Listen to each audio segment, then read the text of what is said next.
Welcome back. I'm Ted Thomas, and in this episode, I'm going to answer the question, what is foreclosure real estate? I'm also going to give you some inside tips on how to make money, and I'll show you a few things to avoid. When we get to the very end of this short lesson, I'm going to give you some things to avoid, so if you're a newcomer, you'll want to hang in there and watch those because you don't want to make these mistakes at the auction.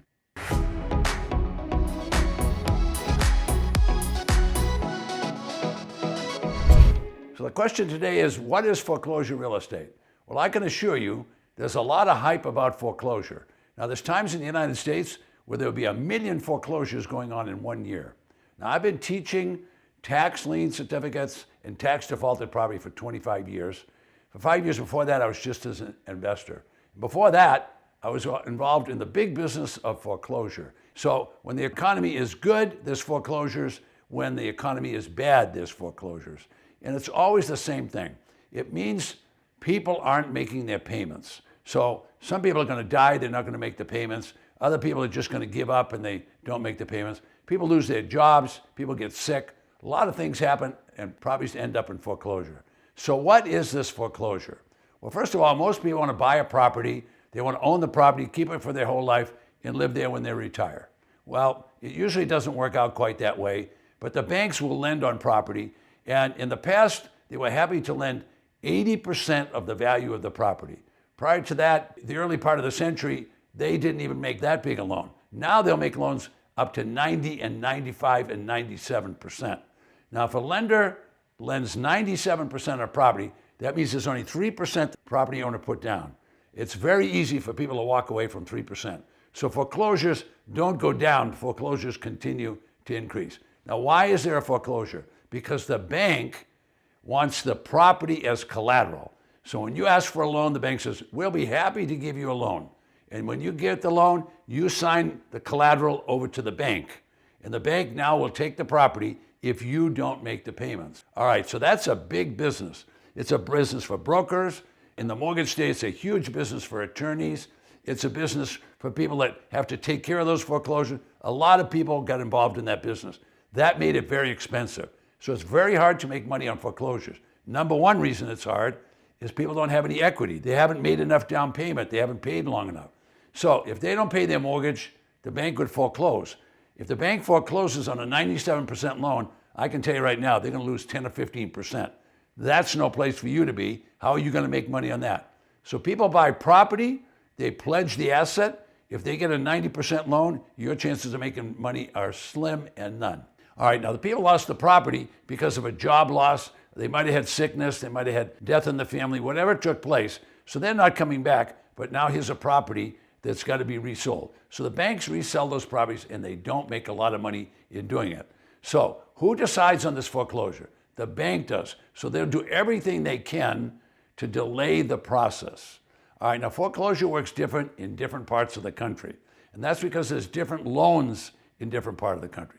So let's start out with a mortgage. Everybody knows what a mortgage is. Nothing more than a promissory note. The promissory note is signed by someone, and then they pledge in the note, they pledge the property if they can't pay it. So the property was the collateral. All right, now they've pledged the collateral. But if it's a 97% loan, pledging the collateral, they haven't lost anything. However, this might take months for the bank to get back. So a foreclosure in a mortgage state is a judicial process. Judicial means there's a judge involved. Got it? Judicial process means there's an attorney. That's going to take it months to get done with an attorney. Then there's a judge involved. And then finally, they're going to get the sheriff to come and issue all the notices to get the people out. My point in telling you all that is that could take 3 months, 6 months. And some of the attorneys in Florida have perfected dragging out for 2 years. Now, if you were staying in the property and you weren't paying for 2 years, you're loving it because you're defaulting and you're living free in that house. That means you're not paying taxes, you're not paying the mortgage payment and whatever. So judicial foreclosure is a big problem. States west of the Mississippi figured that out. And they don't use a mortgage. They use what's called a trust deed or deed of trust. And those deed of trust can have the people out of the property anywhere from 100 days to something less than that. All right, in Texas, they give them 21 days from the time they issue it till the time the people have to be out and they're selling the property on the courthouse step. All right, so each one of these areas of the country still has foreclosures, but some of them act quickly. Now, if they can act quickly, the bank or the lender can get the property back and maybe sell it and not take too much of a loss. So I've had times in the country where 1 million foreclosures were taking place and the banks were caving in because they couldn't get the properties back quick enough to sell them. And then if they got them back, they had to do short sales. In other words, they had to take their $100,000 mortgage and drop it to 50 just to get it sold. So the foreclosure business is not the place to look just to make a lot of money right now. All right, now can you buy junker homes? Can you buy difficult properties in the marketplace? Yes. I don't recommend it because who knows what's going on there.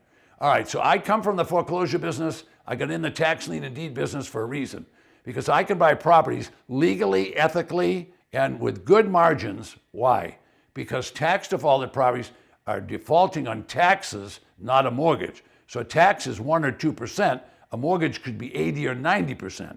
Now you get the difference. So if I can buy a property for 20 cents on the dollar, that means I've got 80% in margin left between what I paid for it and the value of the property. That's where you want to be. So foreclosure property is going to be a tough, tough time. So if it was a $100,000 property and you're trying to get it at the foreclosure auction, you might have to pay way more than 60 or 70%. Well, if you pay that much, where's the profit? There's no money in it for you. So think about it. If you go to a tax auction, you're trying to pay 10 cents, 20 cents, 30 cents on the dollar. All the rest is margin and a place for you to make money. So think that out and give that some really good thought. Now, the biggest problems the banks have is they're trying to collect money. It's very hard to collect money in bad economic times. It's very hard to get your collateral back in economic times because everybody feels sorry for the people that can't make their payment. Well, believe me, a lot of people take advantage of that and they never make a payment. They'll sit there for 2 years and let the lender go bankrupt. They don't care. They just care about themselves. All right. So the states that have a deed of trust or Georgia like a security deed, they get those people out of there quickly. Imagine in Texas, 21 days. They're absolutely ruthless. Kick them out, get the property sold, and take over again. All right, so you're getting the idea. All right, so foreclosure real estate, look at the margins. Look at the margins at the auctions, do some investigation, go to a couple of auctions. When you see property selling 90% of value, just know everybody's losing. Anybody that bought it's losing, the bank's losing, everybody's losing. The only one that's going to benefit on that whole deal is maybe a broker selling it, but nobody else is going to make any money at all. All right, so a couple of questions before I tie it up for today. Ted, foreclosure auction, are you still responsible for back taxes and other liens against the property? When the property is foreclosed on, all of the things are wiped out, but the back taxes will have to be paid because taxes always have to be paid. When there's taxes on a property, take my word for it, the local government will get their taxes. Ted, question number 2. What are some easy states to get started in for tax liens or tax deeds? What are easy states to get started on tax liens? And every state, they're all the same rules. They don't change the rules at all. So whatever state you want to start in, go ahead and get started tomorrow. All right, so let me tell you a couple of things before I finish up, folks. All right, there's mistakes that you want to avoid. And so listen closely to what I'm going to say because this is important to you. So thanks for hanging in there this long, but don't buy a property unless you've seen the property. Why? Because what if there's something wrong with it? What if it's burned down? What if there was a storm last night, blew the roof off? What if there was a hurricane? What was there a flood? You don't know, so look at the property before you buy it. Don't go to the auction and then wait months before you looked at that property. You got to look at the property right away. Second rule that you need to be careful of is exit strategy. Don't get bidding on properties. I know you're determined. I know you want to be successful. Don't start bidding on properties that you don't have an exit strategy. You could way overbid, and then how are you going to sell it? You're going to lose your assets if you don't pay attention to those 2 rules. Those are the 2 biggest mistakes people make, and they make them all the time. Now, I'm Ted Thomas, and I'm going to leave you now, but I'm going to make a recommendation. If you don't belong to my community, join now, and right below me, you're going to register. And when you do, you're going to get a free mini course. Now, that free mini course is my gift to you. It tells you about tax lien certificates and tells you about tax deed. So just go below me and register.